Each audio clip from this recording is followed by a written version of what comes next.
I used all of your $36,000 savings for Mom's surgery. What? What happened to your mother?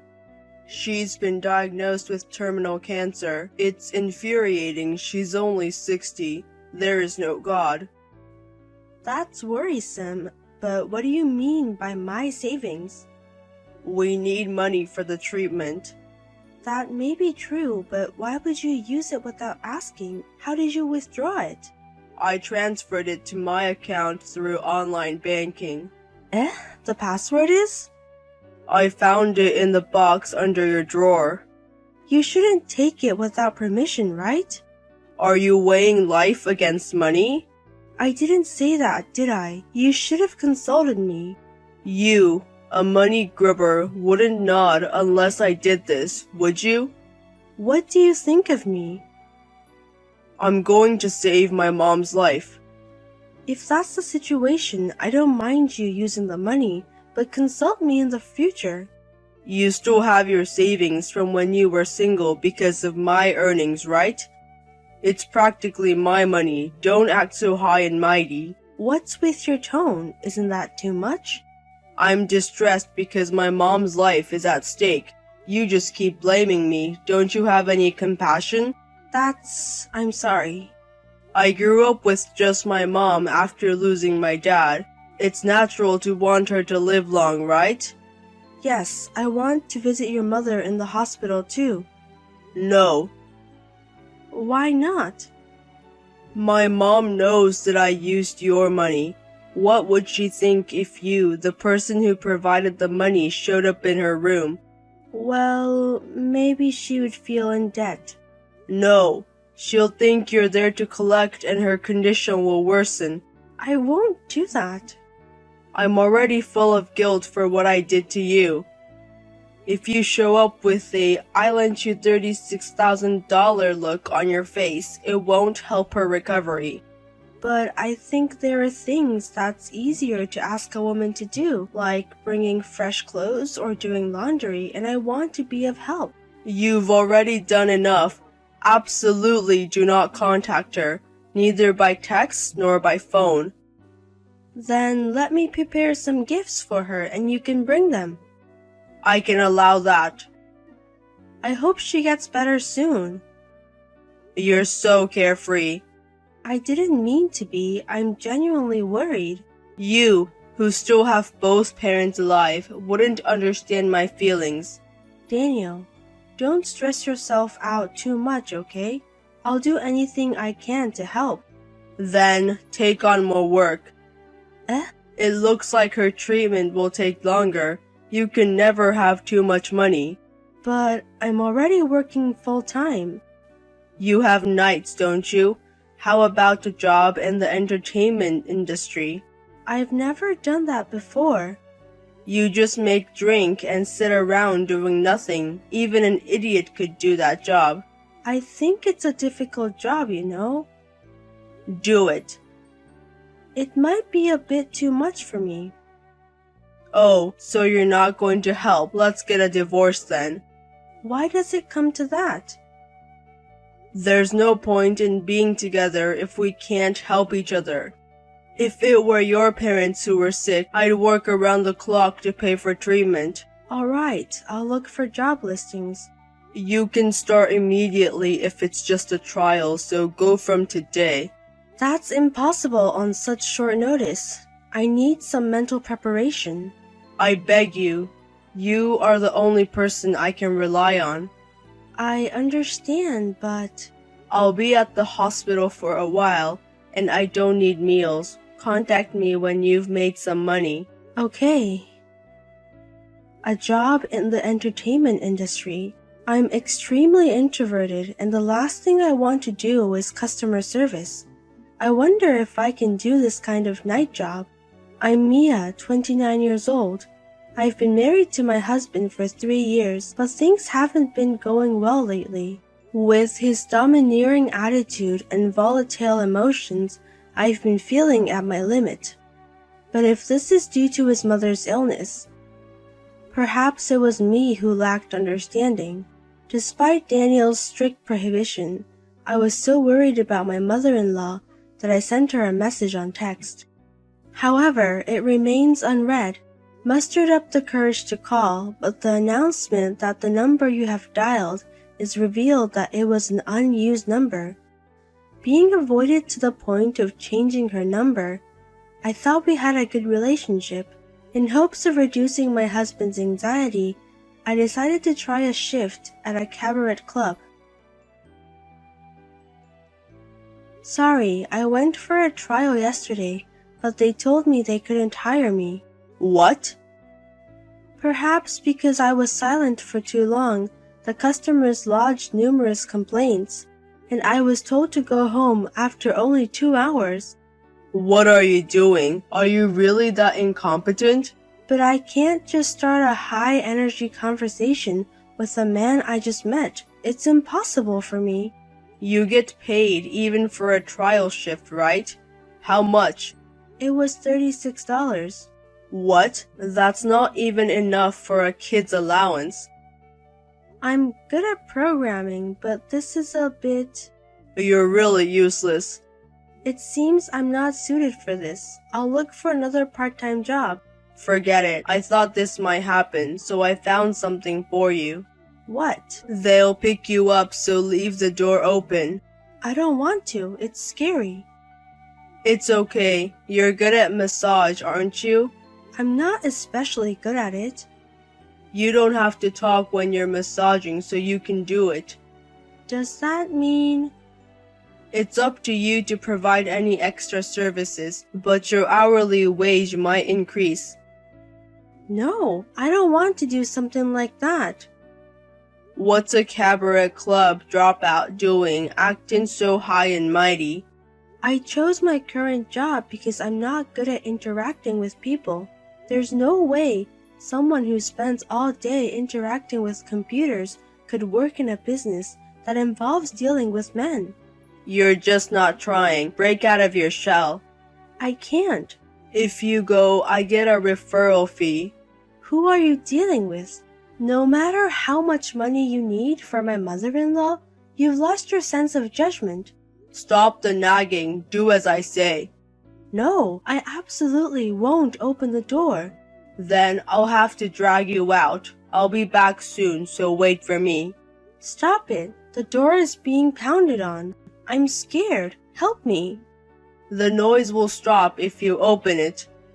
I'll report you to the police. See what happens if I get arrested. My mother will be left alone. Who will pay for the treatment? Do you intend to let her die? That's not my intention, but I have to protect myself.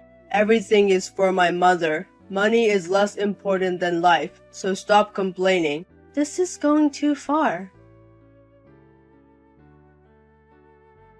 Where the hell did you go? Yesterday the house was locked, but no one was inside. I jumped out and escaped. Just kidding. Someone helped me. Who is it? A man? Stop it. Just because you're cheating doesn't mean you have to suspect me too. I was scared by the loud knocking on the door and went out to the balcony, and the neighbor called out to me. When I briefly explained the situation, they told me to come over from the balcony. Damn, you escaped to the neighbors? We're close enough to share gifts from our parents and share with each other. You suddenly said not to have neighborhood interactions, so I kept quiet. It's the one on the right, isn't it? Yes, Mr. Wilson. Hey, his wife should be in the hospital now. So does that mean her husband helped you? That's right. But why do you know about his wife's hospitalization? No. I met Wilson's husband in the elevator and he said something like that. He said he hasn't told anyone, only their parents and I know. Oh, maybe it was just my imagination. I might have seen him at my mother's hospital. That's it. But I'm worried about your mother. That's right. She's having surgery again and it's costing a fortune. Oh, wait a second. There's someone who wants to talk to you. Who? I'm busy taking care of my mother. What are you doing? I didn't have surgery. Who? Your mother is in perfect health. Mom? Mia unusually called home last night, and when I talked to her, it turned out to be a huge mess. Listen to this. My phone was malfunctioning, so I asked you to fix it, but you unilaterally canceled it. We don't have Wi-Fi at home, so I can't use text, and I can't contact anyone, and I was in trouble. I thought the smartphone, the electromagnetic waves are not good for you, so I canceled it for your health. Nonsense! Who said I have cancer? Where am I terminal? It's your brain that's about to end, you idiot son! There's a reason for this. I'll explain it properly. I don't care about that. The fact is you lied. Instead of apologizing, you just make excuses. I don't remember raising such a son. It's really pathetic. Mom. I'll switch to Mia. Talking to you makes my fingers itch. Don't say that. You're probably wondering how I found out, huh? What's going on? I got help from our neighbor, and while talking, I found out that his wife was hospitalized. Ah, I see. Apparently, there's been a man who is not her husband visiting her room frequently. It seems this came from a nurse's gossip. Really? That man was you, wasn't it? That's impossible, right? The husband was letting you hang around to gather evidence. Did he know about this? I had my suspicions too. You used to at least greet me, but suddenly you told me not to talk to you anymore. I sensed something was off. I'm sorry, I've been having an affair with the wife next door. So you admit it. You used my $36,000 on that woman. What could I do? She doesn't have long to live. Her husband hesitates to provide her with the best medical care. I had no choice but to do something. You've been deceived, haven't you? Wait, what? The neighbor's wife is only hospitalized for a simple stomach ulcer and hemorrhoid surgery. That's not true. She has cancer, stage 4. Even if that were true, she has substantial insurance, so the cost of treatment isn't an issue. While in the hospital, she got hooked on online casinos because she was bored. She spent all the household savings on it, and now she's broke. Are you serious? So she can find you, her affair partner.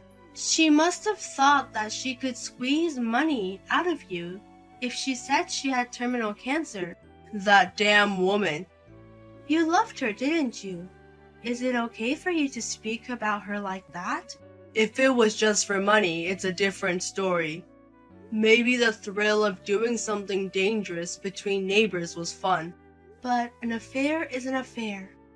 The video of you two getting intimate in the hospital bed, the husband is apparently going to share it with me as well. Delete it immediately. What? After having an affair, what's with that attitude? You're suspicious too. You were together with the neighbor's husband late at night. We can guess what you were doing. You were having an affair too, weren't you? Don't group me with a piece of trash like you. I'm going to sue you too. It's no surprise that you're a suspect, going into a man's room. There was another person there, so nothing happened like you're imagining. Who was it? It was my mother-in-law. I was so scared of being found and taken away that my legs were shaking and I couldn't walk. I called my mother-in-law's house and she came to pick me up right away. I slept at my parents' house. Is there a problem with that? I thought you stayed overnight. Actually, I've followed you before. I wanted to find my mother-in-law's hospital room. What the hell are you doing? Then it turned out to be the neighbor's wife's room. For a moment I thought, what? But I still believed somewhere that she's a neighbor. And you might have just stopped by while visiting my mother-in-law. I also thought I shouldn't tell her husband and make a big fuss. But everything was revealed yesterday and I feel relieved. You're wrong. You know there's a difference between an affair and being serious, right? You had an affair and you were serious, right? Otherwise, you wouldn't go into debt to support her. Why did you? You're a diligent Yakuza. While you came to kidnap me from our apartment, you dropped a leaflet in the mailbox that said you lend money. Are they idiots? So my mother-in-law called them. She asked what relationship they had with you. You're lying. You tried to make me do shady work to pay back the debt. That's terrible. What can I do? The interest is mounting. You borrowed $140,000. I borrowed $36,000. The rest is interest. Can you believe it? I can't believe it. Do what you want, but you're definitely giving me back my $36,000. Let's work hard together. What? Aren't a husband and wife supposed to support each other during tough times? Who put me in a painful situation?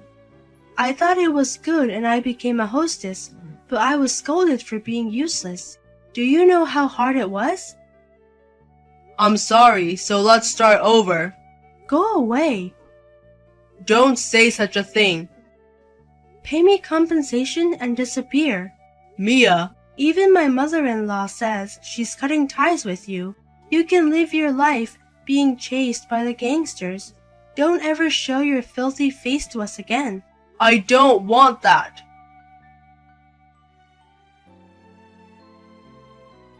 The woman next door was discharged from the hospital soon after, and when she returned home, her room was empty. Seeing the divorce papers and compensation claim on the table, she seemed to have realized everything. She was billed for $100,000 in compensation and misuse. And she's working at a cabaret club where I was turned out for an audition. She got the job. It's frustrating. Daniel borrowed money at a high interest rate again, paid me back my stolen savings and $57,000 in compensation, and submitted a letter of resignation to his company. And after that, he disappeared without a trace. A never-ending debt of nearly $220,000. I don't know much about that world, but I guess I'll never see him again in my life. I think my mother-in-law is sad about losing her son, but we occasionally go out to eat. I heard that the neighbor's husband started keeping a dog in his new apartment. There are hard times, but all you can do is move on. I'll keep looking forward and doing my best.